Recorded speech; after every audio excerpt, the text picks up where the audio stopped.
My mother's dream was to be a housewife.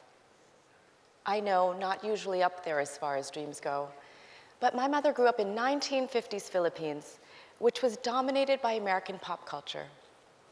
She would spend many hours flipping through Reader's Digest and gazing at photos from Time Life magazine. Images of the American dream and the perfect family. Father coming back from work, mother caring for the home. But this wasn't her reality. She and my father were hardworking new immigrants in the US and Canada. At any given time, both my parents were doing 2, maybe 3 jobs. For my mother, this was everything from teaching preschool to working in a dress shop to managing our Filipino food booth at the local summer fair. So being a housewife was never an option. Instead, my mother got another degree in early childhood, and a few years later, this landed her a job at the United Nations International School, where my brother and I were able to attend tuition-free. She went on to pursue a second career as a groundbreaking artist and printmaker. My mother didn't do it intentionally, but she's a big reason I've come to believe that families can thrive, not in spite of working mothers, but because of them. For the first time in history, a dual income for most families is no longer a choice, but a need. I've lived in North America, Europe, Latin America, and Asia, and everywhere I go, I hear the same thing. Today's high cost of housing, education, and living expenses make it very difficult for the average family to get by without a dual income. And when I say average family, I mean everyone, from your working class families to your more privileged ones. I know how lucky I am. My parents were new immigrants to North America. They worked hard and managed to send me and my brother to private school. I went to college at Yale and landed great jobs at big firms. I met my husband, Alex, while we were both working in Brazil. We got married and had 3 kids and have been living and working in different cities ever since. All this is to say, I know firsthand that even for top earners in today's society, if you are raising a family in New York, Singapore, Hong Kong, and pretty much any other global city, it's more and more difficult to do this on one income. For this reason, the number of dual income families has more than doubled in the last 30 years. And this is happening around the world. But surprisingly, Asia's projected to have the lowest representation of women executives in 2025. Now, I find this so hard to believe because with such highly educated women in Asia, you'd think we'd have a high number of women advancing in the workplace. But the numbers don't lie, and this has led me to ask, why?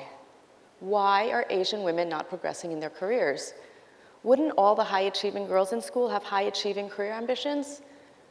How can we have so many tiger moms and so few tiger women? Well, it comes down to this. Asian girls are socialized to reach their highest potential at school, but Asian women are not socialized to reach their highest potential at work. Now, I know what some of you might be thinking. Do we really need another talk about leaning in and female empowerment? Well, I'll admit I've always been passionate about this topic. I'm a working mother. I've always cared about my career. I now have 2 beautiful daughters, Isabel and Sophia, as well as 1 son, Carlos. I obviously have skin in the game. But you know what? We all do, because this isn't just about Asian women's empowerment. It's about Asia's economic empowerment. It's not just about gender, it's about generations. And it's not just about work, it's about family. So I think everyone in this room should care. Like many Asian girls, I was a great student. I got straight A's, I sat up front of the class, I took good notes. But I'll always remember the bittersweet feeling I had when I first became conscious of the Asian female stereotype. I was taking books out of my locker when I overheard Todd Monahan trying to convince one of his friends to cut class. Don't worry, just copy a girl's notes. Better yet, copy an Asian girl's notes. Now, despite my resentment, I knew this was good advice, because Asian girls are expected to be at the top of their class. And more often than not, they meet this standard. But something happens between school and the workplace when Asian females stop reaching the top. When it comes to women leaders at the top, we are way behind the US and Europe. Women make up 15% of company board members in the US, 17% in Europe, and 6% in Asia. 6.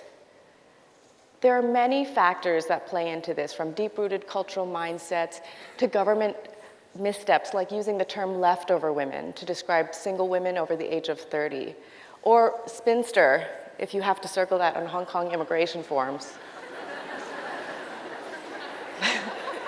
But ultimately, it comes down to family. Women feel compelled to leave the workforce because they think it's in the best interest of their family. When it comes to women in the workplace, they are thinking about what's in the best interest in their family. And family in Asia is not limited to parents and children. Family in Asia can be parents, children, grandparents, aunts, uncles, cousins, cousins, cousins. And as if that weren't enough, traditional childcare and elder care duties are stretched by homework monitoring chores. Alex and I moved to Singapore when Carlos was 9 months old.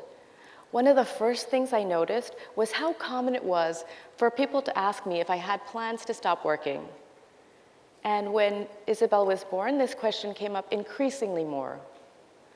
Once Sophia came into the picture, everyone thought it wasn't a matter of if, but when. And people were nice about it, just gently reminding me that I should think about what's in the best interest of my family. I didn't take any of it personally because I fully appreciate the focus on family. In fact, part of the reason I feel such a strong connection to Asia is because family's front and center here. I love the respect given to elders, the big weekly family gatherings, and the fact that no one's fazed when I say my parents are staying for weeks or months at a time. I also wrote 2 family memoirs. The first is Don't Forget the Soap and Other Reminders from My Fabulous Filipina Mother. And the second is Don't Forget the Parsley and More from My Positively Filipino Family. So let's just say if there are 2 things I'm most proud of, it's my family and my Filipino roots. Now, one of the things many people don't know about the Philippines is that for the last several years now, the World Economic Forum has ranked it as one of the top 10 gender-equal nations in the world. That's up there with Iceland, Finland, Norway, and all those other countries that come to mind. The Philippines is also the #1 gender-equal nation in Asia. An anomaly in the region, women are represented in leadership roles across all sectors of society. And anyone who's been to the Philippines knows how family-oriented we are. So these women are balancing all-consuming family lives as well. Now, I'm not saying that the Philippines doesn't have a host of other issues to work through, but when it comes to women in the workplace, they're doing something right. There is no social bias whatsoever against working women. No guilt whatsoever placed on mothers going off to work. They completely understand that women's career advancement is what's in the best interest of the family. And this is the case now more than ever. We're at a point in time when more and more families need 2 incomes to thrive, if not survive. By not socializing women to reach their highest potential at work, we're doing a disservice to our families today. It's in every family's best interest for women to be paid equally to men, and for women to have just as much opportunity as men. I often think of my kids and what this means for them. I get angry thinking that Isabel and Sophia might make only 78% of what Carlos makes simply because they're female. At the same time, I also feel a little nervous and protective thinking about Carlos as a young man and the pressure he might feel if he's the sole provider for his family. We need to educate more families about the value of encouraging girls not just to do well in school, but to contribute to economic development and take on leadership roles. Families need to know about the rewards, not just the challenges of 2-career households. Recent research shows that daughters of working females do better and in general secure higher positions than daughters of females who don't work outside the home. And sons of working mothers demonstrate more gender-neutral behavior. My son Carlos is actually here today. Hi, Carlos.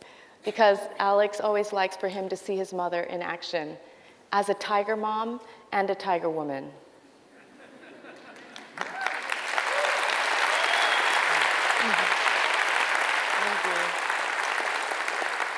Whether we like it or not, the world is changing around us.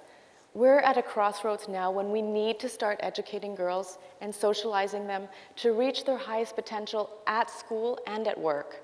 Because not only will our families be in a better position, our economy will be in a better position. For the Asian economy to continue to grow and thrive, we cannot leave behind half our population. Half of Asia's graduates are female. Think of the huge waste of talent if more women continue dropping out of the workforce. And think of all the innovation and solutions that would come out of this region if more women continue to reach their highest potential. So let me end by saying that we need everyone to get on board. Because once we do this, we'll unleash the potential of millions of tiger women who, like my mother, will build a better world for themselves, for their families, and for every single one of us. Thank you.